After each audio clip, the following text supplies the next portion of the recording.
Bismillahirrahmanirrahim. Қазақша Құран оқу. Az-Zuhruf сүресі. Егер адамдар бақ-дәулеті тасыған кәпірлерге қызығып, тек дүние қуып ақыретті ұмытып, нәтижеде жаппай күпірлікке бой алдырған бірыңғай кәпір үмбетке айналмайтын болғанда, бұл дүниені басы бүтін кәпірлерге беріп, Рахманға күпірлік қылған әрбір кәпірді сансыз байлыққа кенелтер едік те, олардың үйлерінің төбесімен басатын баспалдақтары саф күмістен құйылған болар еді. Һәм үйлерінің есіктері мен шалқая түсіп жайғасып отыратын орынтақтары да саф күмістен құйылған болар еді. Сондай-ақ оларды алтынға һәм басқа да баға жетпес асыл дүниелерге әбден қарық қылар едік.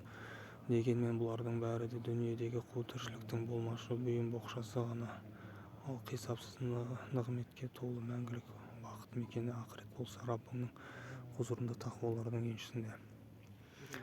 Ал кімде-кім тақуа болудың орнына Рахман Алланы еске алудан сырт айналса, яғни Алланы еске алу, оған құлшылық ету мәселесінде немқұрайдылық танытып қапылдыққа салынса, біз оған бір әзәзіл шайтанды қосып қоямыз. Сөйтіп ол оның ажырамас жолдасы болады. Әзәзіл шайтандар оларды Аллаға жеткізетін хақ жолдан тайдырады. Олар соған қарамастан өздерін тура жолдамыз деп есептейді.